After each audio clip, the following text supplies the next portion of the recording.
Esta mañá reuníase a Comisión de Economía e Facenda para resolver a incorporación ou non das emendas presentadas polos distintos partidos da oposición aos orzamentos municipais. O PP tiña presentado unha emenda á totalidade, Cidadáns 11 emendas parciais e Marea 28. A saída da reunión, todos os partidos políticos manifestaban a súa sorpresa e desacordo co que tiña sucedido na xuntanza. Pues una vez que se aprueban las enmiendas de Ciudadanos y se incorporan al texto, el bloque nacionalista busca cualquier manera y emiten un voto particular para que se debata el documento del orzamento inicial en el Pleno sin las enmiendas de Ciudadanos, a pesar de que están aprobadas en la Comisión. Que vai pasar? Pois, bueno, destas cuestións así un pouquiño kafkianas, que no Pleno pois se vai a aprobar o orzamento tal como está. Ha sido todo una cosa, repito, para mí bochornosa.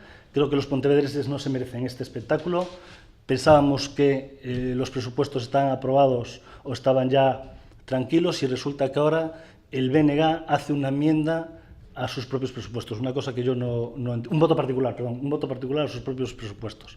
Vamos a ver, eu levo xa anos aquí, levo negociados uns cantos orzamentos. Unha vez que negocias un orzamento cun grupo político, ese é o documento xa común, con independencia do sentido do voto, porque pode ser voto a favor ou abstención. Pero nunca se me dou que, negociado un orzamento, despois se presentarán enmendas. A emenda do PP foi rexeitada. As 11 de Cidadáns foron aprobadas con 4 votos a favor do propoñente, do PP e de Marea, 4 en contra do BNG e a abstención do PSOE. O voto de calidade do presidente da Comisión, Rafa Domínguez, logrou a aprobación das emendas. As 28 propostas de Marea saíron rexeitadas cos votos en contra de PSOE e BNG. Antes de finalizar a reunión, o BNG pediu que se volveran a votar as emendas de Cidadáns, o que foi rexeitado polo presidente da Comisión.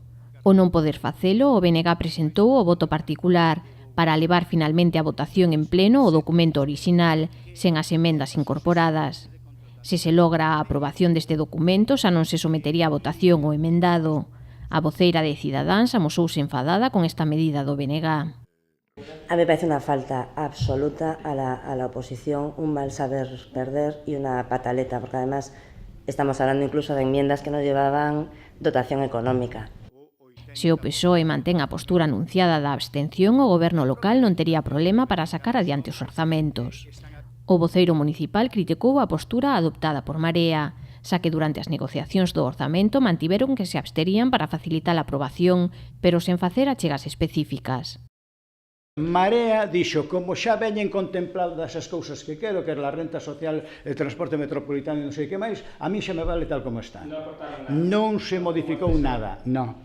Co PSOE, sí, co PSOE se lle dou o borrador e despois plantexaron unha serie de cuestións e despois se recolleron. Unha vez presentadas as 28 emendas, volvéronse reunir o venres e hoxe mesmo. O goberno local ofreceu incorporar algunha das emendas, o que foi rexeitado por Marea. Entón, se lle dou esa posibilidad, estuvemos tal, quedaron de contestarnos hoxe ás 9 da mañán, hoxe ás 9 da mañán volvemos a ter reunión e volveu a preguntar polo mesmo e despois acabamos ás 10, despois da Xunta de Goberno foi cando nos dixo que non, que el mantiña todas as enmendas e que non aceptaba as transaccións que lle dábamos. Haberá que agardar o venres para ver se o grupo encabezado por Luís Rei mantén o sentido de voto anunciado da abstención.